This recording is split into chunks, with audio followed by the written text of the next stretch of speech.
Bonsoir à tous, la petite vidéo ce soir ça va être comment faire du grafting, de la couture invisible pour notre cache-cou. On va commencer en montant les mailles à l'aide de notre machine à tricoter AliExpress King Size. On cherche les petits petites aiguilles noires, on va faire en avant, en arrière avec notre laine pour le premier rang. Ça s'appelle monter les mailles. Là présentement je le fais avec de la laine jetable. Qu'est-ce que de la laine jetable? C'est la laine que je vais retirer à la toute fin. Et de la laine aussi qui va m'aider à faire la couture invisible. Donc, je tourne la manivelle. Par la suite, je ouvre le guide-fil, je le ferme, je passe la laine dedans et je tourne comme ça. Oups! Là, ma machine, elle n'est pas stable parce qu'elle n'est pas attachée. Vous, à la maison, vous pouvez l'attacher. Moi, je ne peux pas. Parce que sinon, il faut que je change ma caméra de place et c'est compliqué. Donc, je tourne comme ça pour à peu près 5 à 10 rangs. Si vous avez besoin de plus, vous mettez plus, c'est votre projet. Mais moi, je mets 5 à 10 rangs. Habituellement 5, mais quand je fais du grafting, là, la couture invisible, je préfère 10. Comme ça, j'ai certaine que je ne perds pas de maille. Donc, une fois le 5 à 10 rangs est fait, je mets mon petit bout de laine au centre, comme ça. Je fais sûr que le crochet va l'attraper en passant, pour ne pas faire une maille qui tombe. Je mets ma laine de projet juste à la même place. J'ai mon petit boîtier qui est tout lousse, là, la laine va d'un bord et de l'autre. C'est pour ça que je le mets en haut. Comme ça, ma laine ne bouge pas. Je mets mon compteur à 0. Et c'est parti, mon kiki. On va tourner la manivelle. Voilà. Comme ça. Moi, j'étire ma laine aussi parce qu'elle est une petite balle qui est tout serrée. Ça va faire de la tension inutile sur mon projet. Donc, je préfère étirer ma laine comme ça. Et là, par la suite, je tourne la manivelle. Bon, j'ai pas perdu de maille. Oui, j'ai perdu ma maille. Je la remets sur mon aiguille. C'est juste la laine jetable, c'est pas bien grave, mais au moins elle est ramassée. Donc, je tourne la manivelle comme ça jusqu'à ce que j'ai le nombre de rangs voulu pour mon projet. Un coup que votre travail commence à toucher la table, c'est très important de le retourner sur lui-même comme ça parce que sinon, ça va faire une tension sur vos points. Vous risquez d'avoir des drop stitch, des mailles tombées. Et ça, c'est pas le fun. Donc, on fait comme ça et en même temps, ça fait une tension égale sur toutes les mailles. Là, on est rendu à 110 rangs. On va retirer notre laine. Ah non, on n'est pas rendu à 110 rangs.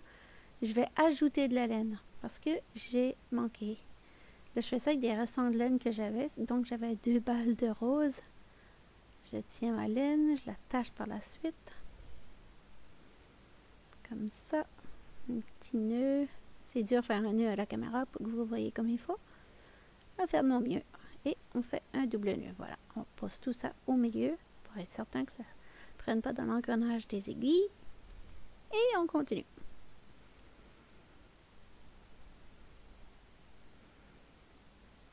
Pour ce projet, j'ai choisi de faire 110 rangs. Comme ça, ça va être un cache-cou chaud au niveau du cou et on va le voir sortir un peu du manteau. Ça va être très joli. Et par temps froid, vous pouvez le lever un petit peu plus haut que le cou. C'est un très beau projet. Là, je vais mettre la laine de plus au centre, comme ça. Je fais certain que j'ai assez de laine. Et là, maintenant, je vais aller mettre de la laine jetable. Donc, j'ai mis comme 1 mètre de laine de projet au centre pour être sûr que j'ai assez de laine pour tout coudre ça par la suite. Là, je tiens mes 2 bouts de laine ensemble, comme ça. Et ceux-là, je ne les attacherai pas parce que sinon, je ne pourrais pas retirer la laine jetable en toute fin. Donc, je tourne la manivelle pour 5 à 10 rangs. Et là, on va préparer comment retirer les mailles de la machine. En anglais, on dit un cast-off. Si vous regardez d'autres de mes vidéos, un cast-off, c'est retirer les mailles. Donc, on va tourner la manivelle. On va tout passer la laine jetable. Et quand il n'y aura plus de laine jetable à passer, regardez comme ici, là, vous allez voir ce qui se passe, c'est magique. La machine va automatiquement, vu qu'elle n'a plus de laine qui vient, elle va décrocher chaque aiguille, chaque picot de la machine. Voilà, ça commence juste là. Vous pouvez le voir sous vos yeux. Là, il faut aller doucement. Si vous allez trouver, des fois, la laine peut se diviser et rester pris entre les petits picots. Et c'est étonnant. Et là, vous m'entendez dire aiguille, c'est parce qu'en anglais, on dit needle. Puis needle, en français, ben, c'est aiguille. Mais en français, il faut dire des picots. Donc, j'étire mon travail. Je suis certain que j'ai ma laine d'extra beaucoup de tout ça. Et voilà, je vais passer un bout de tube vers l'autre bout de tube, comme quand on fait un bonnet. Le même principe. Pareil. Bon. Une fois un côté passé à l'intérieur de l'autre, comme ça. C'est un petit peu flou, mais ça va revenir là, à la caméra. Bon. Et là, on va coudre par d'en bas et on va vers le haut. On va chercher nos points. Et là, on va voir mieux le prochain angle. Désolée, parce que je ne vois pas toujours ce que je fais quand que je fais la vidéo. Et là, je vais m'adonner à regarder en haut. Et je vais me dire, oh non, c'est pas bon. Bon, voilà, c'est ajusté. Vous voyez mieux. Donc, on revient à la normale. Donc, je vais recommencer. La même chose que j'ai fait comme pour le premier. Je vais dans une maille du haut. Et je vais chercher une nouvelle. Je vais en bas. Je pointe mon aiguille. Je vais en bas. Je pointe mon aiguille vers... Ah, je vais tout mettre les bouts de laine à l'intérieur. Ce sera moderne. Vers le haut, vers le bas. Donc, je vais en haut, vers le bas, vers le haut. Et quand je vais en bas, vers le haut, vers le bas. Quand je vais en haut,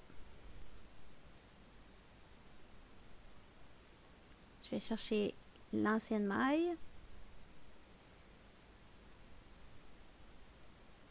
Je vais tourner mon travail. L'ancienne maille vers le bas et vers le haut. Toujours l'ancienne maille à une nouvelle. Ancienne à nouvelle, c'est ça qui va faire le V du point. Comme ça, je continue. Et on continue comme ça jusqu'à l'autre extrémité.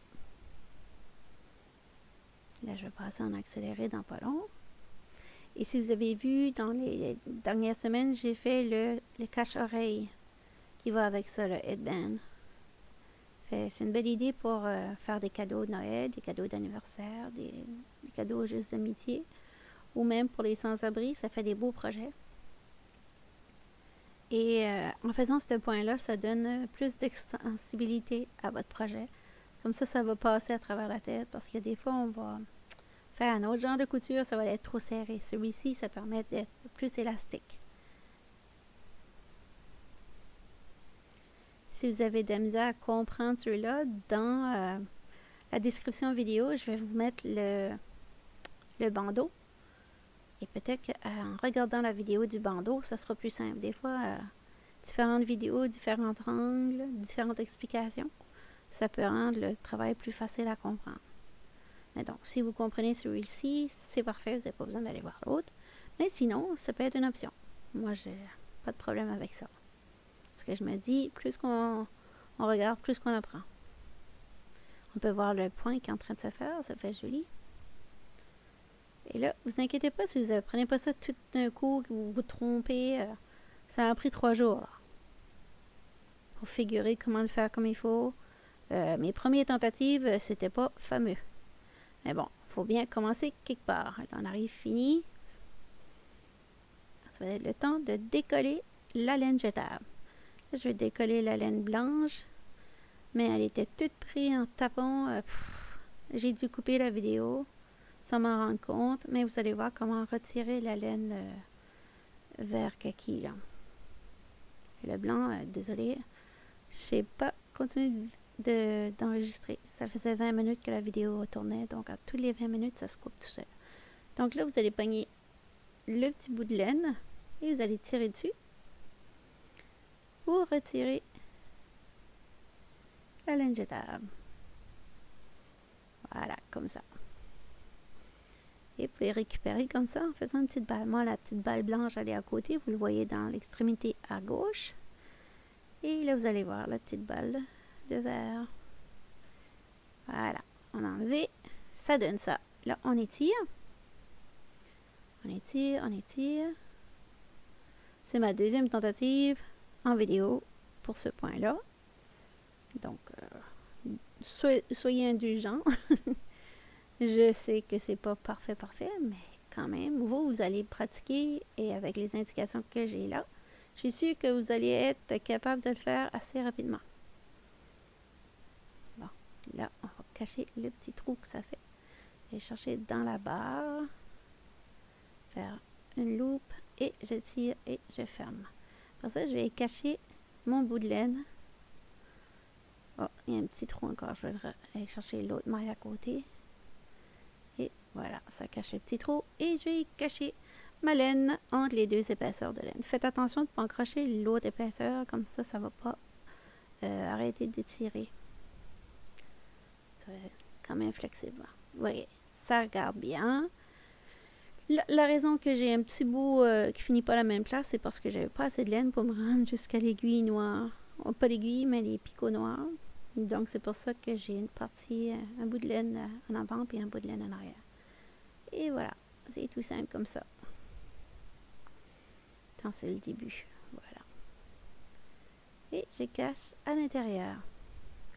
Donc, c'était ça pour la petite vidéo. Et pour un meilleur visuel, tourne de bord. Le côté flexible est là. Et on va tourner à l'extrémité comme ça.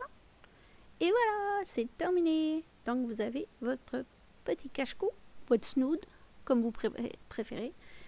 Je vous dis à bientôt. Et on se voit la semaine prochaine pour une autre vidéo. Et ne lâchez pas, il y a toujours moyen de moyenner, comme on dit. Bye bye!